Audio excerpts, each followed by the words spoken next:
Chaque jour, Charles et Carole vous présentent la leçon de l'école du sabbat.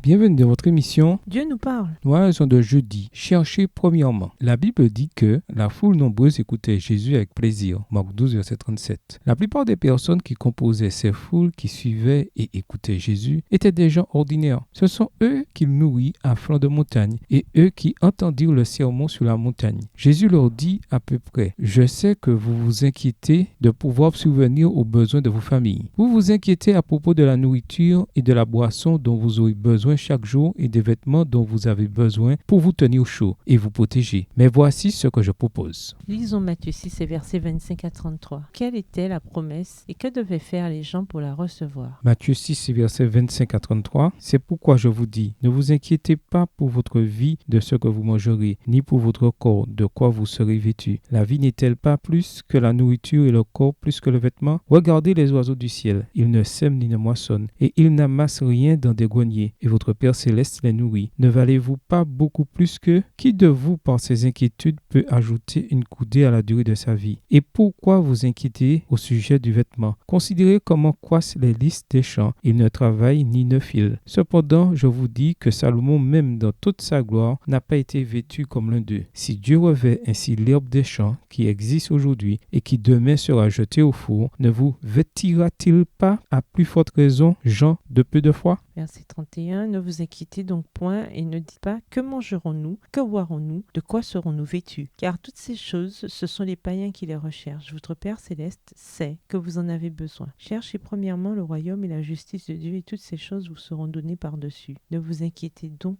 pas du lendemain, car le lendemain aura soin de lui-même. À chaque jour suffit sa peine. De nombreuses promesses de Dieu contiennent des éléments d'une alliance bilatérale, c'est-à-dire que pour recevoir la bénédiction, nous devons aussi faire notre part. Lisons Ésaïe 26, verset 3. Que nous est-il demandé de faire si nous voulons avoir la paix de Dieu? Ésaïe 26, verset 3. À celui qui est ferme dans ses sentiments, tu assures la paix parce qu'il se confie en toi. Lisons 1 Jean 1, le verset 9. Que fera Jésus si nous confessons nos péchés? 1 Jean 1, verset 9. Si nous confessons nos péchés, il est fidèle et juste pour nous les pardonner et pour nous purifier de toute iniquité. Lisons 2 Chroniques 7, le verset 14. Quels sont les si et les alors de la proposition de Dieu ici? 2 Chroniques 7, verset 14. Si mon peuple sur qui est invoqué mon nom s'humilie, prie et cherche ma face, et s'il se détourne de ses mauvaises voies, je l'exaucerai des cieux, je lui pardonnerai son péché et je guérirai son pays. Tous ces versets, parmi beaucoup d'autres, parlent du fait important que bien que Dieu soit souverain, bien que Dieu soit notre créateur et notre soutien, et bien que le salut soit un don de la grâce imméritée de notre part, nous avons tout de même un rôle à jouer dans la tragédie du grand conflit ici sur terre. En vous servant du don sacré du libre arbitre, du libre choix, nous devons choisir de suivre les sollicitations du Saint-Esprit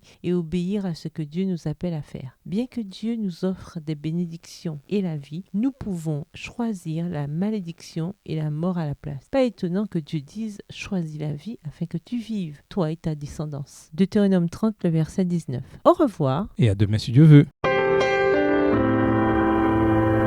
Dieu nous parle. Chaque jour, Charles et Carole vous présentent la leçon de l'école du sabbat.